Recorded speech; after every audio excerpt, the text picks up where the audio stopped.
Good morning, good morning. I have spent the last 2 days at home with Benjamin. He couldn't go to school. And normally we just, when our kids are sick, we dump them with our in-laws. Actually, they insist, but since my mother-in-law had to go, she had a flight, she had a vacation or something planned, so we did not, let me tighten this down, it's bothering me, there we go. We did not want to send Benjamin to get her sick before she was leaving, so I stayed home for a couple days with old Benny, and you can tell that we share everything, him and I. So we got, I'm living on Dayquil. That's gonna be a song someday. Maple Farmer's Anthem, living on Dayquil. So actually, I'm heading in to meet Fred and Austin. And we're going to be in the UP. So Fred, Austin, and I are going to the Upper Peninsula of Michigan, and we're going to take a look at a maple operation, which I'm super excited about, and really get some footage for you. But yeah, thanks for stopping in, and we'll catch you at the end.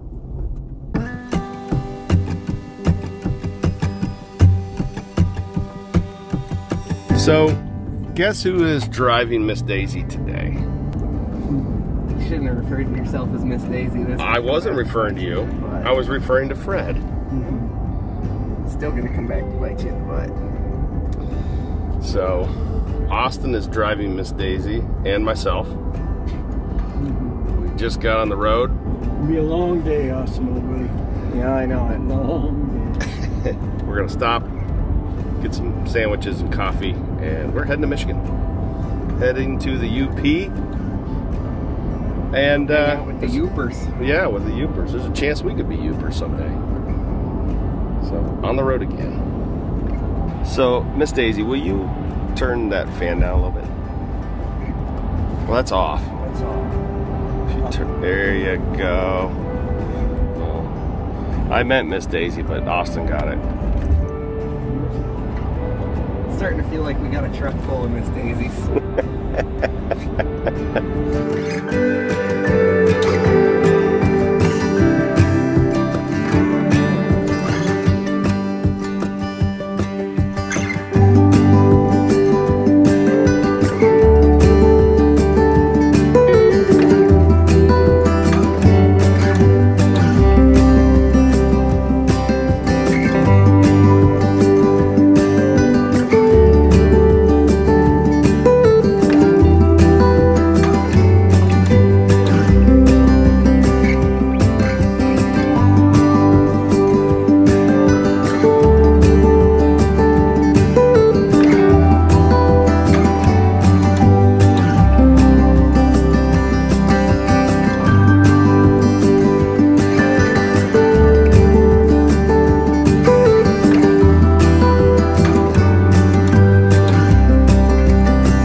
There's a Ski-Doo. Will they take credit card? I don't know. $4. Well, just use this if they'll take it. Make sure you get your Get a receipt. $4. Hey, what country are we going into now? Hi. She's probably heard that joke 6 times today. She wasn't even creative with her answer.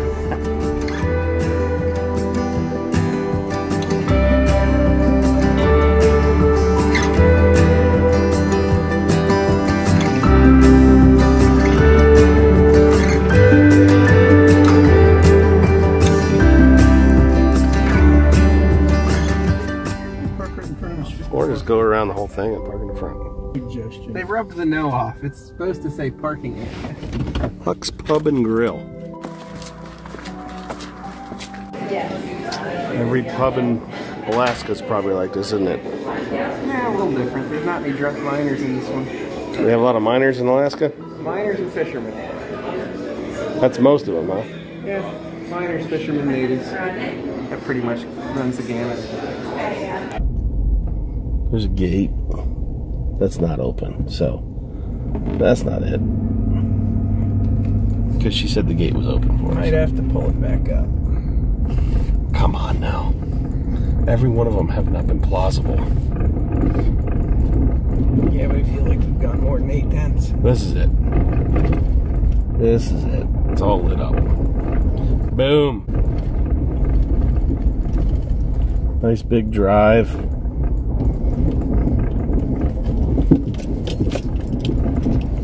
Growing Michigan's maple industry. There you go.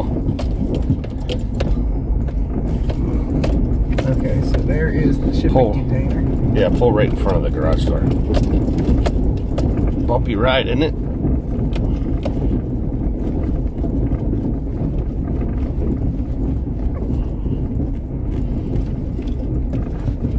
There it is.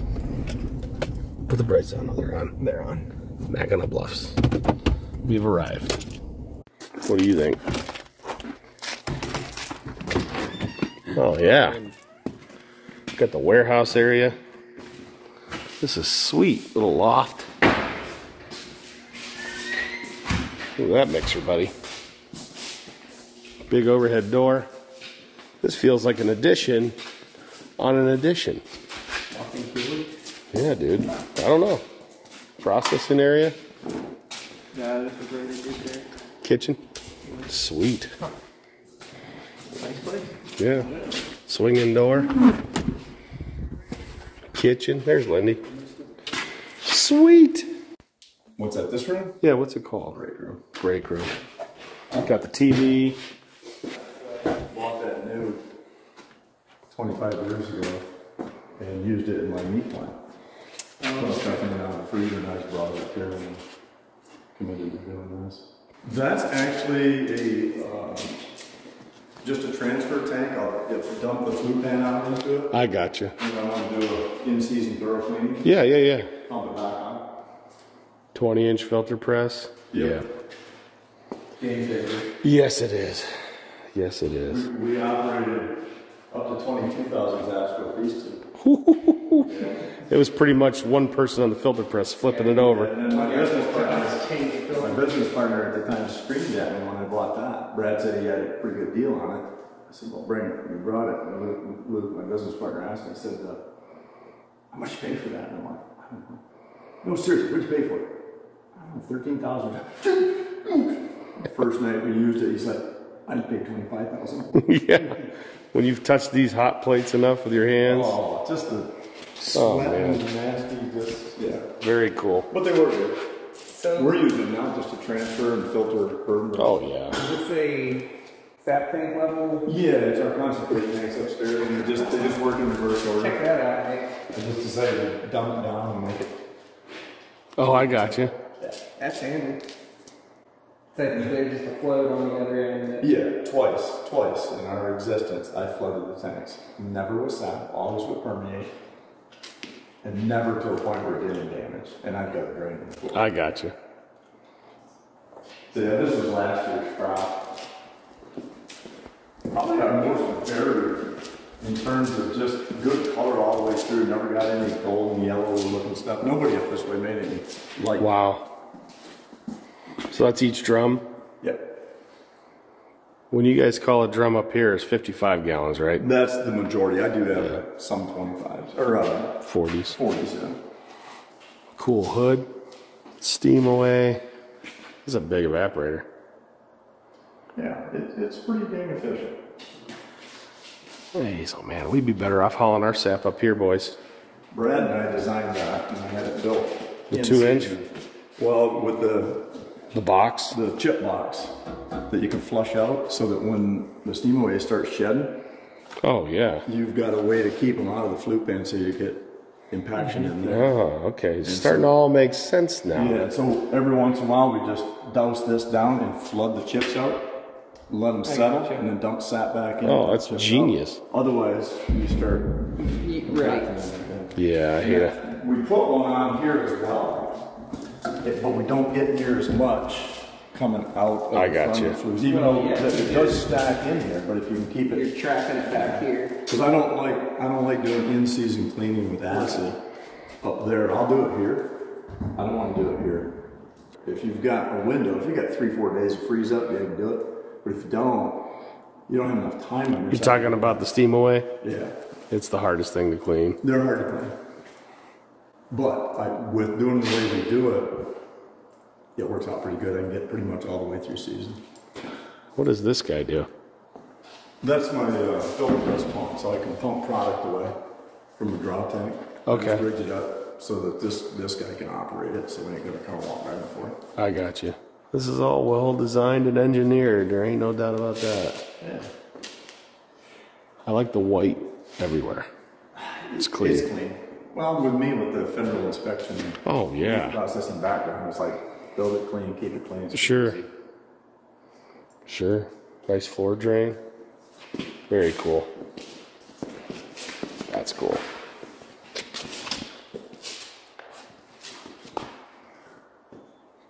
RO room.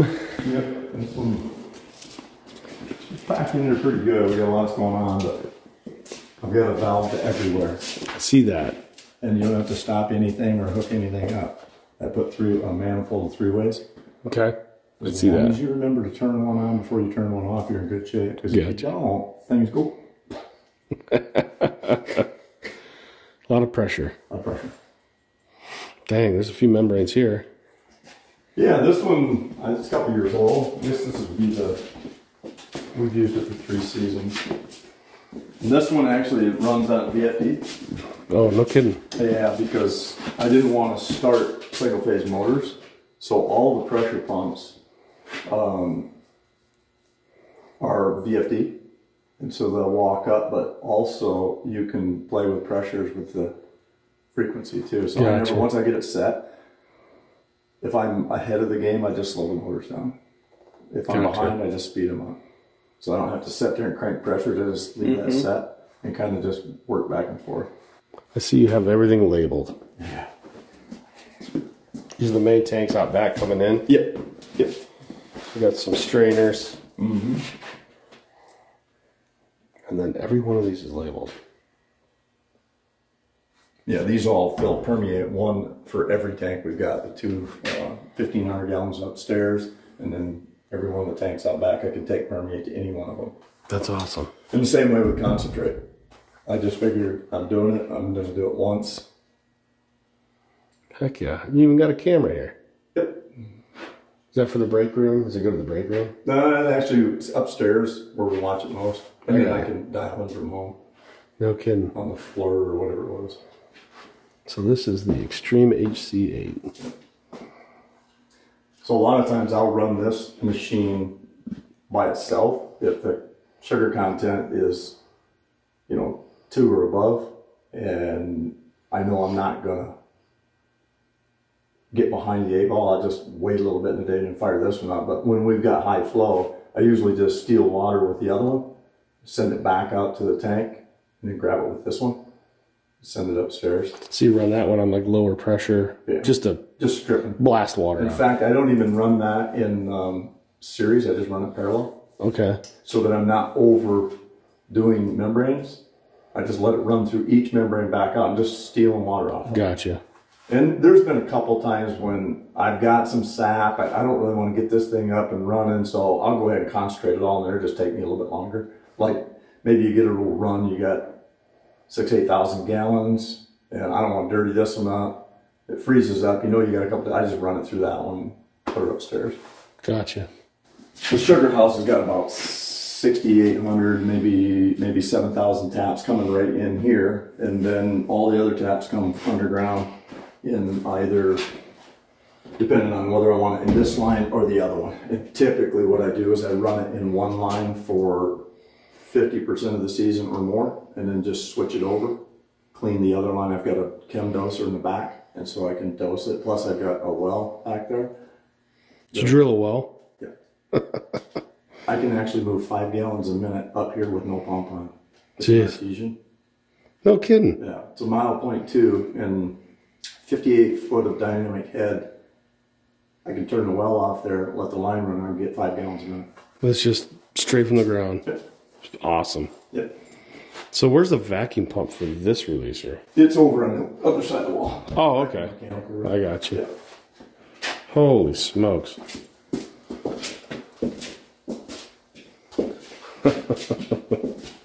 And then I transferred vacuum from this building to the first sap house. So if I lose a vacuum pump, I can share some vacuum. I got you. Get through. Are they oil vanes, those air blows? Yeah. Yep. They're like what, 10 horsepower air techs or something? Yep. They're fairly simple. Yeah. They sit there and just do the job. Pretty loud volume. Very cool. Flushed undergrounds. What's that? Flushed underground. Yeah, so I'll bleach them. I got you. And then I go back to hydrogen peroxide to oxidate and scrub that bleach out of there. And then what I do is usually once a month, once every couple months, I'll just run water through them and just let them dump out. Just do you have any unions underground, or is it one solid piece? Well, there's every 1,000 foot there's some joints. I got you. Do you know where the first one is? Yeah. Like, so if you ever had you'd know where they are. Yeah. I found my GPS. I got you. I buried it myself. Okay. And I encased it in 24 inches of sand. The whole thing. Why sand? Because I wanted to buffer it, because we got a lot of rock and stuff, and I wanted to... You didn't want a rock to touch it and wear on it. Yeah. I wore out a set of skid steer tracks doing it. No kidding. Yeah. Well, we had to hike sand up and down that thing literally for 1.2 miles.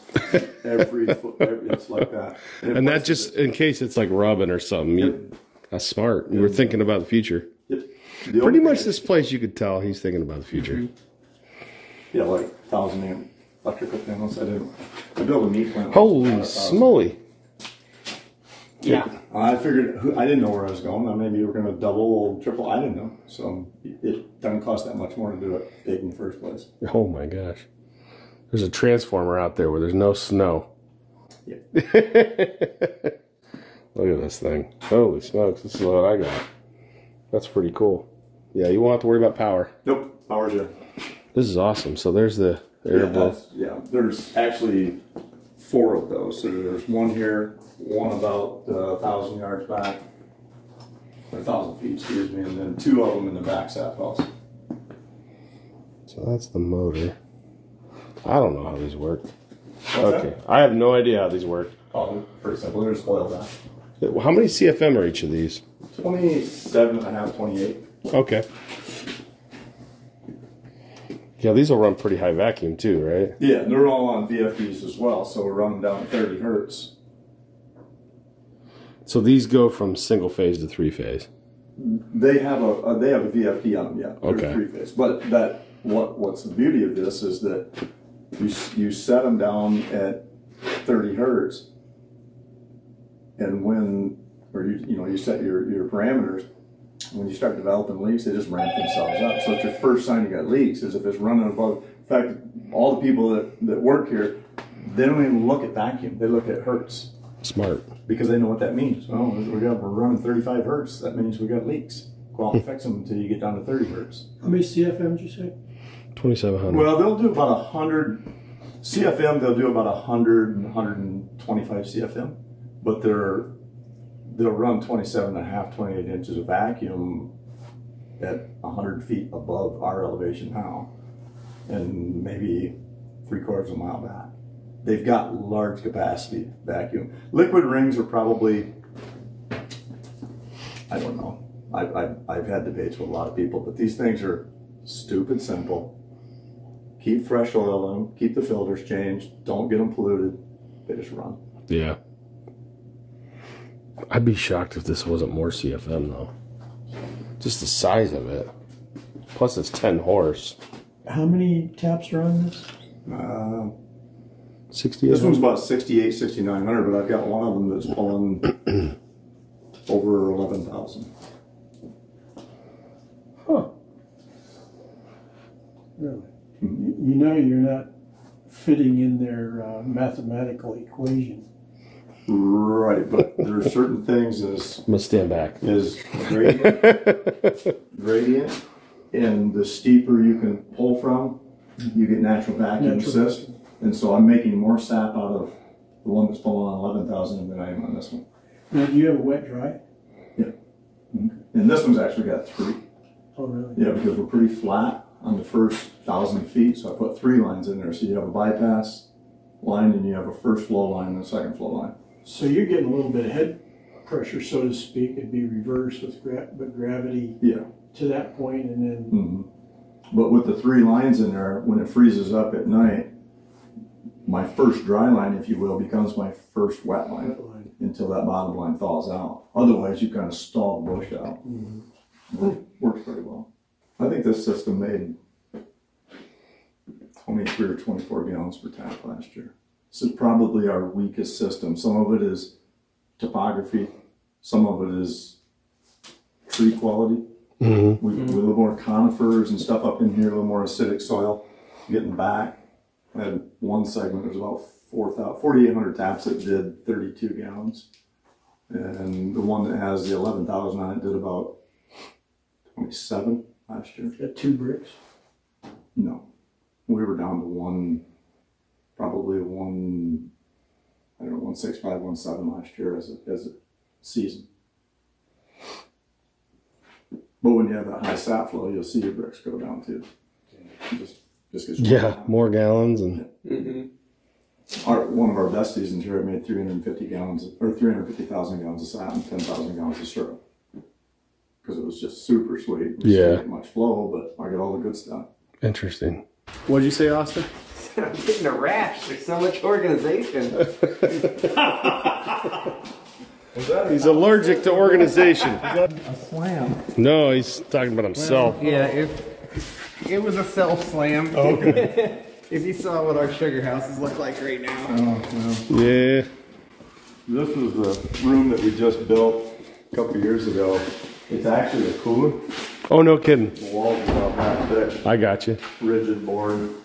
I was actually going to build all of this in an addition and then turn this into just barrel storage for, stuff we're working on. Sure. These hoods are awesome.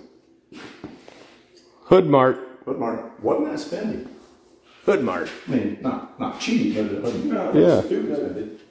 Stainless. I mean, very cool. It's not high grade stainless though. I don't know if that's a 304 stainless or whatever it is. It's not. Sure looks good. Yeah. Looks good enough hanging off the ceiling. Right. Very cool. You guys move a lot through here. Yeah, it's actually pretty efficient. I mean, we didn't need a lot of space. Like when we were doing pallet stacking, we had 4 pallets stuck across that end down there. And then just before we ship, we just roll them out and keep building more. Yeah. Use that little forklift to load trucks. They can lift a pallet. That's awesome. That'll lift a ton. Cool. This is a sugar camp, Austin. No kidding. I like the doors. Freaking love these doors. Same company I dealt with in the meat plant 30 years ago. Oh, really? Business. Yep. I love them. That's a cool. Look at that. Yeah, my son had a buddy down in Chicago that made that for us. That's very cool. Yeah. This was all workshop here until a couple years ago, and then I came in there and gutted it and did everything. Well, I stored snowmobiles and stuff up here. Oh, no kidding. In the off season, I just lift them up. Yeah. Gate at the far end. Yeah. This is a concentrator room. There's 3,000 gallon capacity, which typically I don't use both tanks. I used to fill them up because I didn't have a lot of help at times, so I'd fill them both up, buy myself some time, and then I'd go start the boiling. Well, I've trained people up on the boil, so once I get a third to a half of the tank, we light up, and then I set the ROs at about 13 gallon a minute output. That's what the rig will eat, and then it just sits there and just hovers. And then if I needed to, if something happened to the rig and I was still concentrating, if we had to shut down, I could fill the other tank, but rarely does that. What do you concentrate to? It depends. If I've got really, really sweet sap, I'll go to 17, 15, but it'll run pretty good at 12. just depends on what I'm trying to get done and what I want to do with it. Rig really likes sweet stuff. Once I get above 15, that thing just starts smoking. I mean, it actually, you don't get lopey, it just wants to get stuff off of it. Mm-hmm. I don't like to impact my membranes. I don't run them high pressure. It's no need. I figure I'm out here, I've got time, but the harder you run those things, the more cleaning you've got. So I just kind of take it easy. Everybody, 22%. Oh, I was like, I'm not doing it to my membranes, so I don't want to do it. So these are your manifolded so that they can either go back down to the RO room if you wanted to concentrate again and run it through. They also here's your float system. Yeah, that's pretty. Yeah, I like it. And then they both have drains that just dump out into the floor drains. Huh. You said there was a drain in the floor. Is this what you mean? Well, I put this is EPDM rubber. Oh, okay. I put down, and you can't wait too long before you discover it, but at least you can clean it up. Yeah. Keeps it out of the living area. Yeah. Did you put that down first? Did you learn that lesson? No, I put it down first. You talked to some sugar makers, did you? Yeah, I just thought, I'm probably gonna. Yeah, I do it every now and then, right? Yeah. You ever overflow a permeate tank, Austin? I don't think we've done it this year, believe it or not. It's because I'm not helping you. Last year it was regular occurrence with Nate helping. I could count helping. on one hand the number of times we boiled last year without running over the permeate. Yeah.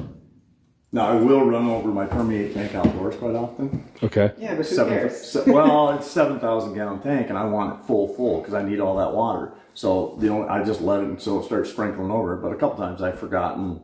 It's wet. Ground's wet. Yeah. So where does this overflow go? It actually just goes back out into the drain, so that if for some reason, but typically you catch yourself. Yeah, so that drain, you're saying that like you're losing concentrate at that point. Yeah, I've never done that. It's not a very fun feeling. But everything from the RO room that comes up, that goes out to the tanks, is graded down to the tanks. Okay. So you never have to worry about any freeze. Never. I've concentrated at 20 below. Never a problem. Those are glass lined out there, or are they? No, stainless. Stainless. Yeah. Wow. Very cool. Now you had plans drawn up for an expansion on this place. Yeah, I've got to find them. I'm sure they're in one of my files here. Basically, it was just another, I don't know, 60, 80 feet out there, kind of like this building size added on for our sugar room and all that. So you found a guy that knows how to mill up some pine? Yeah. No, we've got a pretty good cedar mill right next to us. Okay. Yeah. Very cool. Oh, I see your tanks out there. Yeah, I was going to turn the light on. It's got your outside tanks. Mm-hmm. That light will be on. It's just got to warm up a little bit. Yeah. Like me in the morning. That your moose? Where'd you get it? Sellewick, Alaska. Sellewick. It's up by Kotzebue. Oh, gotcha. Northwest. So, I work for a guy that guides in the Brooks Range. In Brooks, okay. Yeah, Lyle Becker. That's, what did he measure? That was 64. That's a heck of a moose. We saw 3 of them. That was a small one. Are you serious? Yeah. We shot my brother-in-law that helped me do this. Is still in the top 60 all-time SCI. That was 274 when I put it in. Yeah. His moose was stupid big, and then the big one we saw, we never did get a shot at. Both of us figured it was between 75 and 80 inches. Yeah. It was insane. Look at that smile on Austin's face. That's a heck of a moose. The biggest we killed last year went 61. Yeah. What did we kill, 4 or 5 moose? Okay. We kill a lot of like 58, 60, which good moose. So the area we hunted, my brother-in-law had been in there in 2013, and he shot the number 84 moose all time, and a guy that was in the same general vicinity, hunting out of the same camp, shot the number 3 SCI moose. Okay. And then you put mine, my brother-in-law's that he killed with me, and the one we saw, that's 5 they were all somewhere in the top 300. Yeah. You could have thrown a stone and hit them all. Jeez. Wow. Yeah. Wild. Look at that smile. Yeah. We got something a little goofy. So his area is south slope of the Brooks Range. It's probably 150-ish miles above the Arctic Circle, but it's only like 30 miles off the Canadian border. Okay. That is one of 2 herds of migratory moose known to exist anywhere in the world. They come out of Canada off the Yukon Flats, and they actually will cross and winter on the north side of the Brooks Range. Wow. Because if they get on the north side, there's less snow than there is in the flats. Oh, gotcha. If they stay down on the flats, the wolves run down and kill them. But yeah, so it's... The trip we were on, I probably counted 20 different wolves. It was insane. Oh, you're allowed to just shoot them, right? The wolves, they want you to take it. Depends on your unit. Most units we shot one, and we could have shot more, but honestly, with that giant moose running around, I wasn't taking a chance. Yeah, right. You don't want to be in there making noise. No. We do a little bit. Thanks. The lights warmed up. So these are big stainless ones. Yeah, this one's kind of a scurvy looking deal. The other one's a... All that matters is the inside. yeah, they're really good inside. Very cool. So this could be sap storage, permanent storage, whatever you want. Yep. I love versatility. Wow.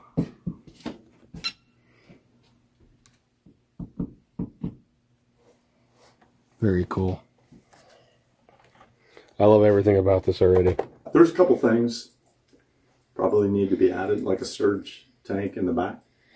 When you get those stupid high flows, then we have to stall the bush down in order to meter it down so I can get it all out. Gotcha. Before it floods, but a surge tank would handle that. Sure. Pretty cool. Yeah. Oh. Vacuum pump parts. Oh, gotcha. Washer dryer. Cool. Look at that. Manuals and binders. Yeah, I know. What? Almost scares me. I gotta write them down. What's that? In my brain. 20 or 30 CFM. What is this? These things are like stacked in an orderly fashion. What is this? It's crazy. Man alive. Here you go. Verification of proper cleaning of organic production equipment. Daily building cleaning. Checklist. Measurement instrument calibration. Then everything's put in these little boxes, corrective actions. It's almost like they were ready for an SQF audit. This is sure a nice place. Yeah, it is.